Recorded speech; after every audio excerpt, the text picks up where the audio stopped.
I think I've done all the planning I need to do, and we're ready to start. I've got temporary storage areas set up, which we would probably convert into mausoleums later. I've got the dining hall and main level here with areas for crafting, and then this is going to be for apartments when we need them, and then we'll build the well in later. This area is just going to be the top level, which is to be opened up. We can build communal bedding in there, which will eventually turn into a barracks and military installation on this part.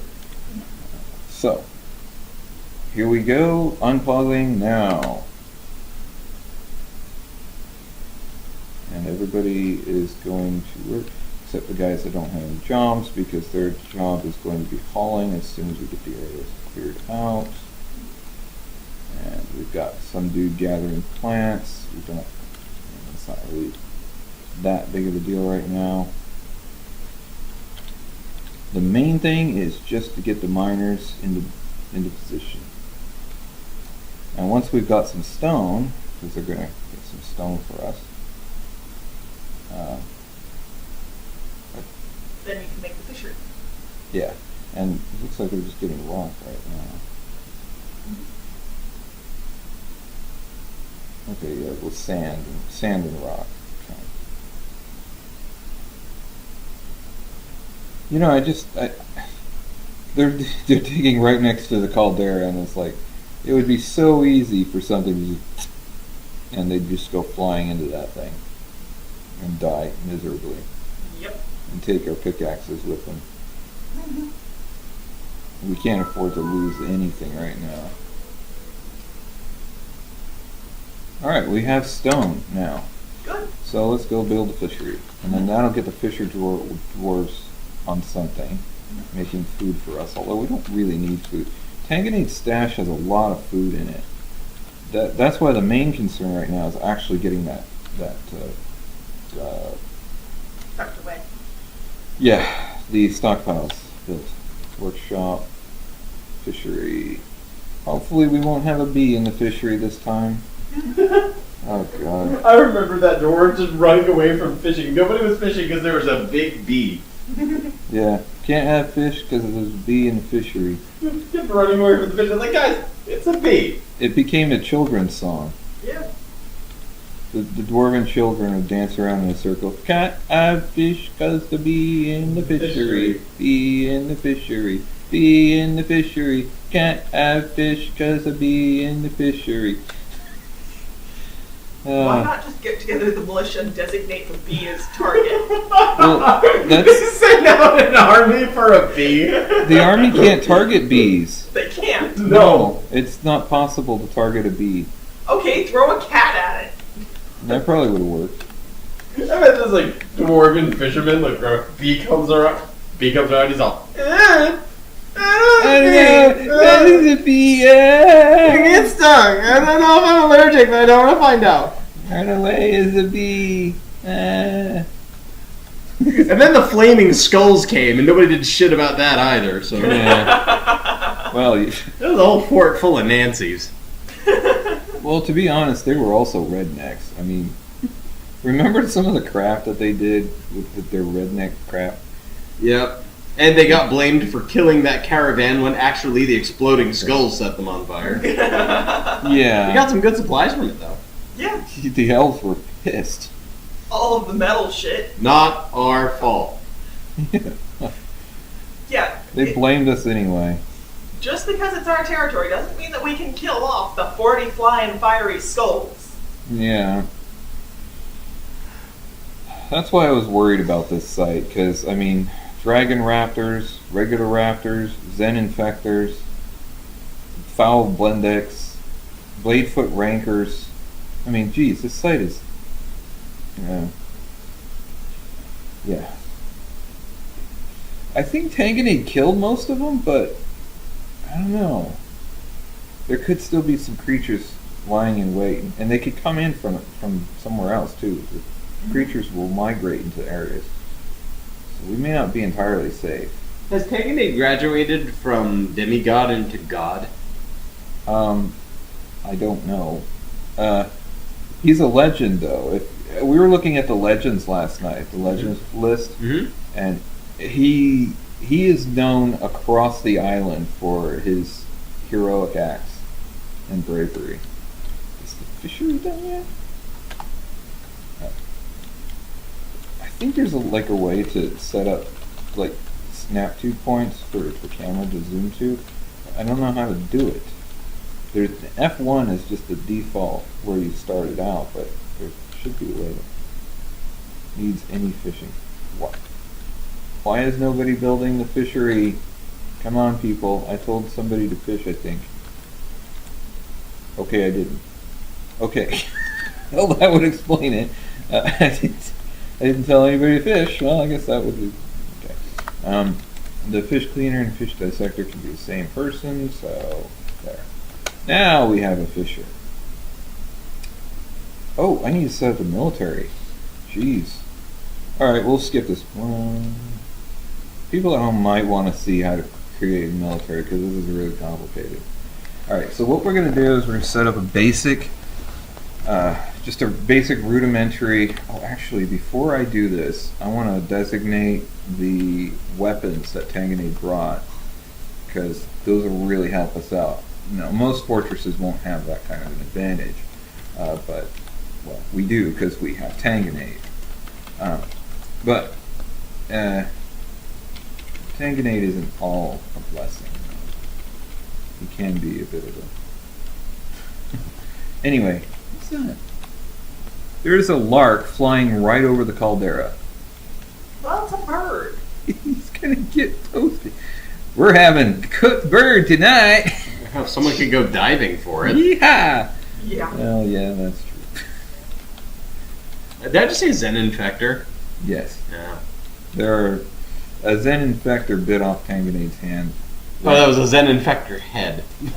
Well, yeah. the rest of it's like 3 steps away. Tanganay... Well, let's just say that after he bit off Tanganay's head, he didn't live long. Or hand. Alright, so a bunch of knives. We got all the spears and axes that Tanganay built. Most of the stuff I'm just going to leave. I'm going to just leave unclaimed because we can't do anything with it until we get stockpiles built. All right, so now we'll have a bunch of militia armed with a bunch of handmade bone spears that Tanganay built, which is kind of appropriate. Most fortresses won't have that much weaponry, and they'll have to make do with whatever.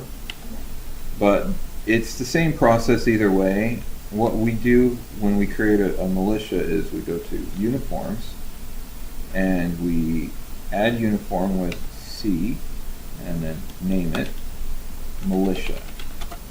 Now, for the items, we want them to just grab whatever's available. So armor, just any armor. Legwear, at the top item in the list is just any, whatever they can get. Headwear, gloves, I'm still handwear. finding out last night boots. that you could set their uniform to thongs. Yes, for you legwear. can use thongs. Nobody wants that Dwarf Fortress. Any material is fine. Color, any color is fine. We want them to wear the armor over their clothing because we don't have enough armor and stuff to actually build full uniforms yet. So, and we want them to get equipped quickly. So we want to. Last night I set them up to just use any individual choice weapon. But I think what works better is to let them individually choose a melee weapon and then also have them choose a ranged weapon.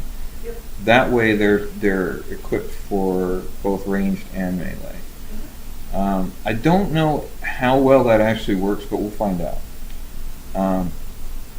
And then we go to positions, create squad, use the militia uniform that we just created, and add everybody to the...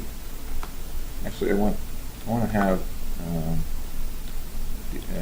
the expedition leader as the leader of the squad. The Lordly Bows. Everybody else goes in there.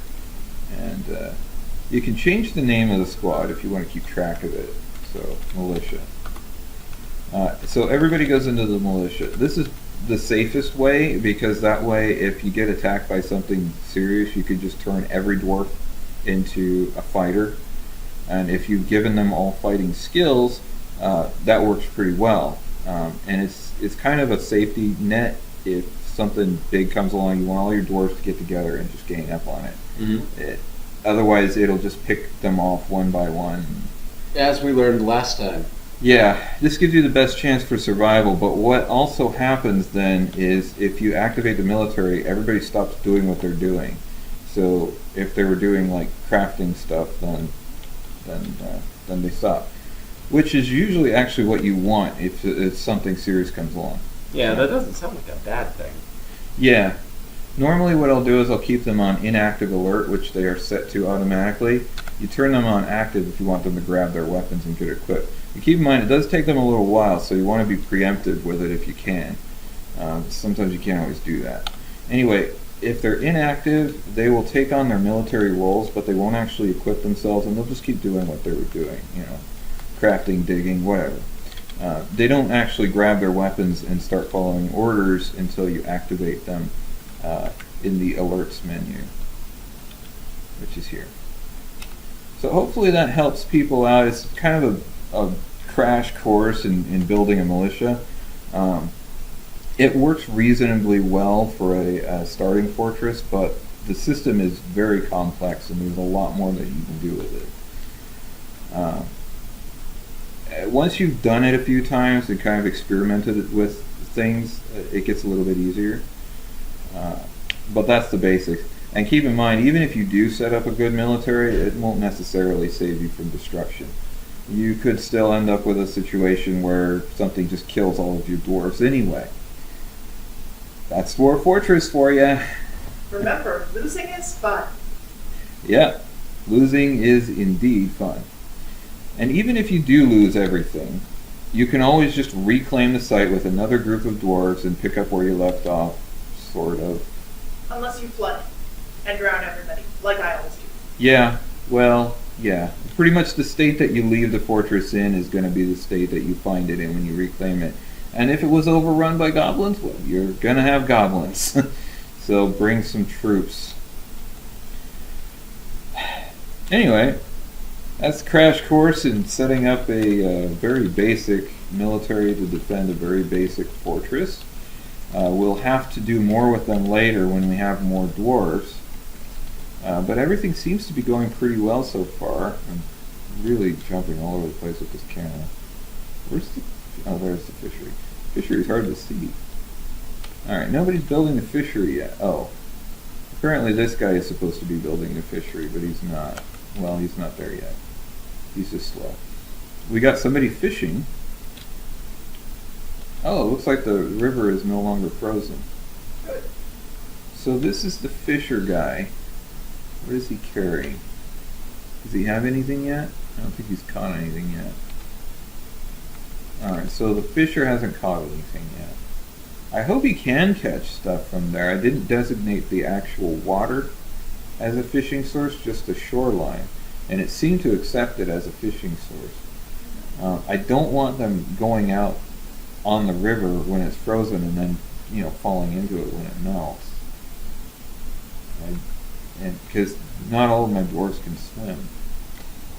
So I don't know. We'll see how that works though. Got the gatherer gathering stuff. We should be fine with food. I might want to designate some of that food as some of Tanganate's stash as a food, even though we can't store it yet. Just because that way they can at least eat it. It's been sitting there on the ground for God knows how long. Oh yeah, it's meat. Yeah. Okay. Let's see. Okay, claim. Whoop. Alright. Claim. Because this is little tiny piles of meat. Tanganay just put these little tiny piles. Here's some for you and some for you. Okay. There we go. Nice big pile of meat there. Okay. And how did that affect our food? Wow, we're up to 80 meat now. Forest imps have arrived. Now, these guys usually aren't too much of a problem. They can kill a dwarf if they're lucky, but mostly what they do is steal stuff. So this could be a problem if they start stealing stuff from the stash. I mean, that's not... This is why we want to get stuff inside. Yep. They haven't picked anything up yet, but we'll have to keep an eye on them. Because they are... I mean, there's stuff... Oh, they're getting near the statue. The diamond statue. No, wait, what? What are they? One's looking at the statue. Oh, he just walked on it. Forest imp stepped on the statue and moved on. I could kill them, but I don't want to take the dwarves away from what they're doing because we really need to get those stockpile rooms carved out. What I could do is build ground stockpiles and just have everything moved up, like just quickly, just to somewhere up closer to the fort. In fact, I may just do that. It'll activate some of the dwarves that don't have jobs right now. We'll have like temporary stockpiles up here. It's still not that safe. I mean, something you just walk up here and steal a bunch of crap, but it's better than nothing. I think I'm going to put the refuse pile. That technically can go anywhere outside. If you put it outside, it won't generate miasma. But if it's too far away, because bone crafters need to access the refuse pile, so you don't want to be too far away because it'll take them forever to get to it. So I'm just going to stick it over here for now. Put a food stockpile up there. Let's put a wood stockpile next to that.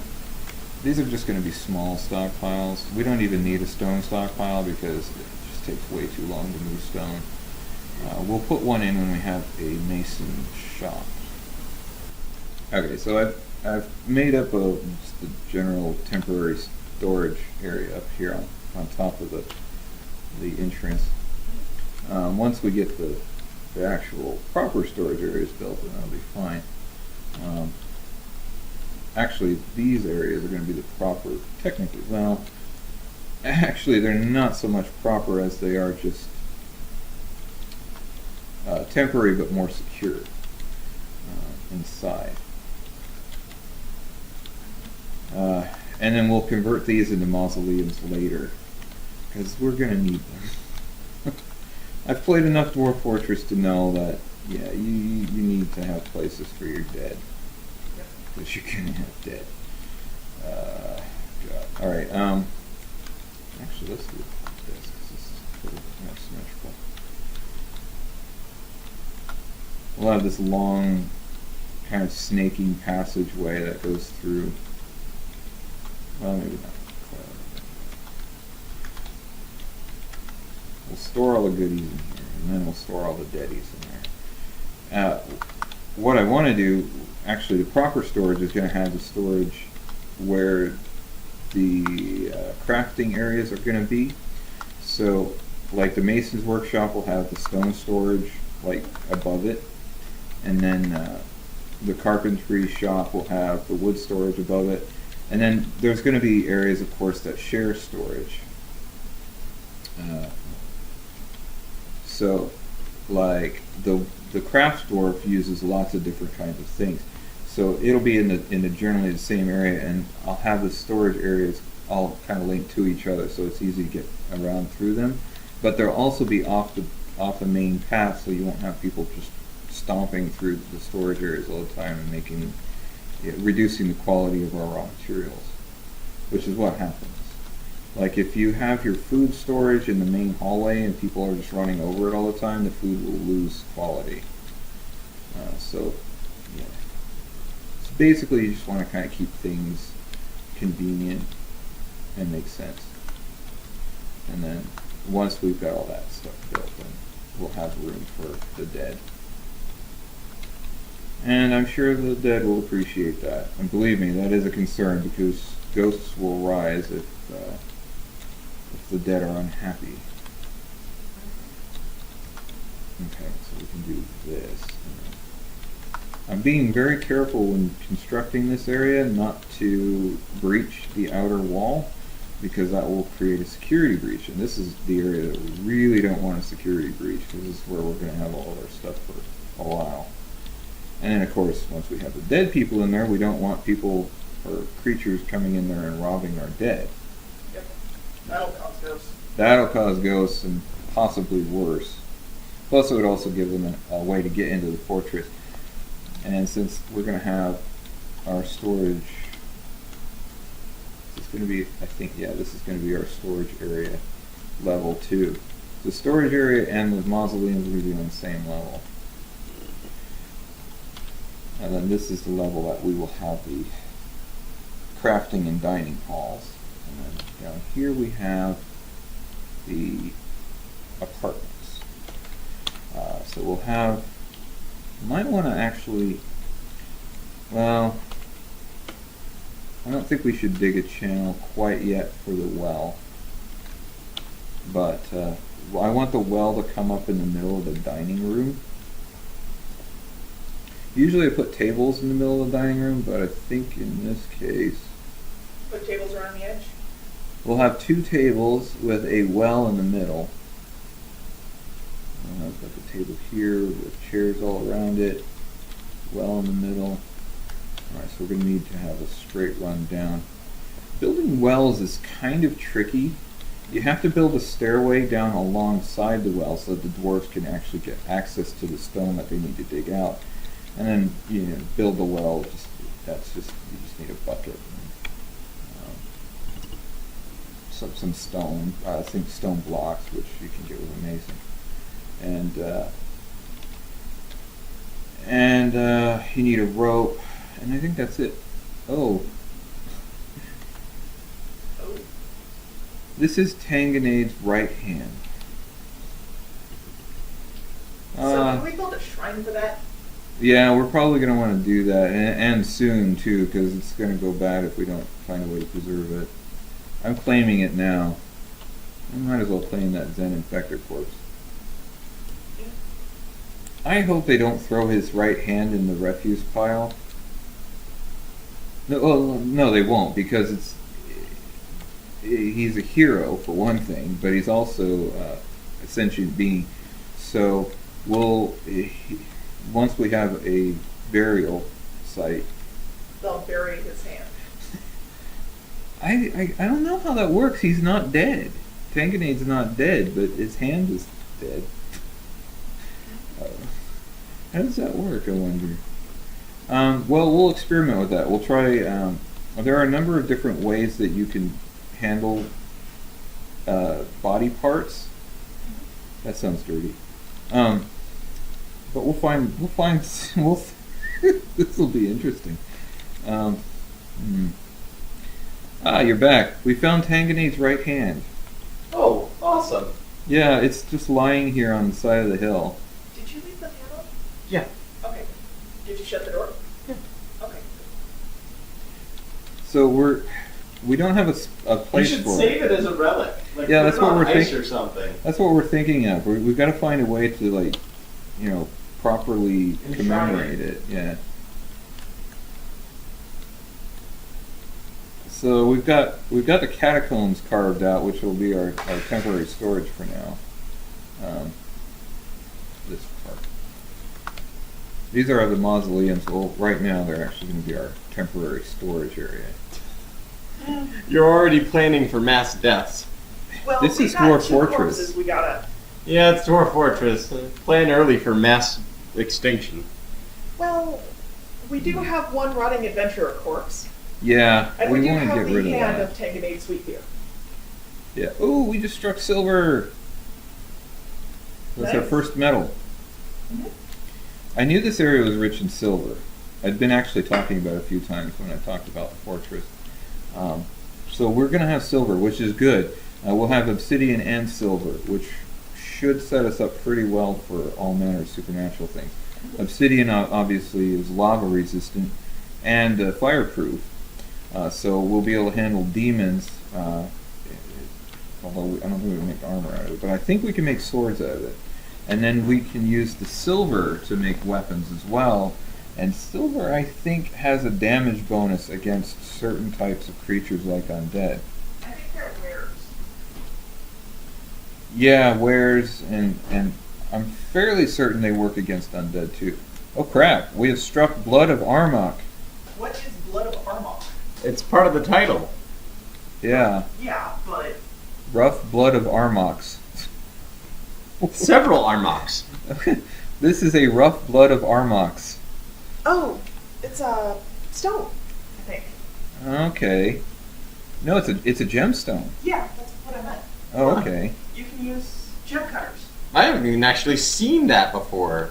I think it's fairly rare, actually. I haven't seen it before either.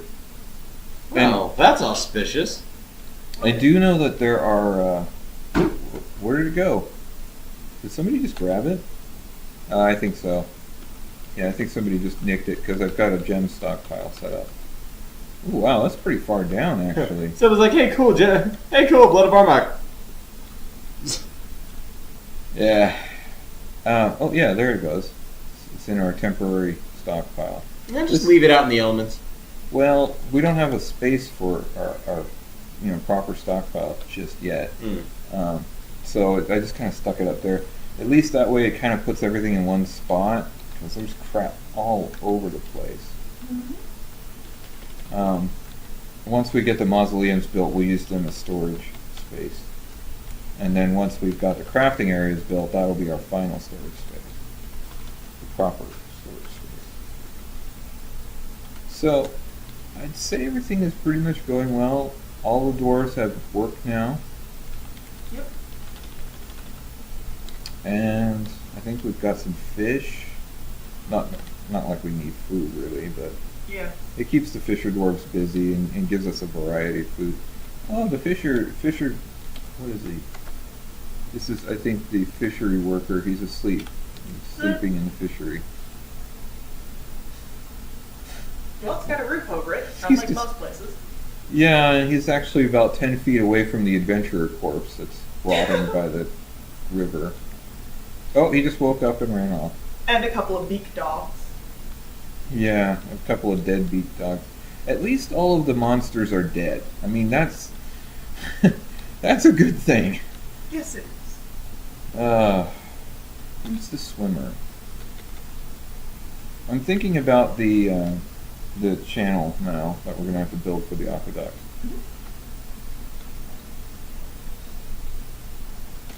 I need to see. All right, that's not him.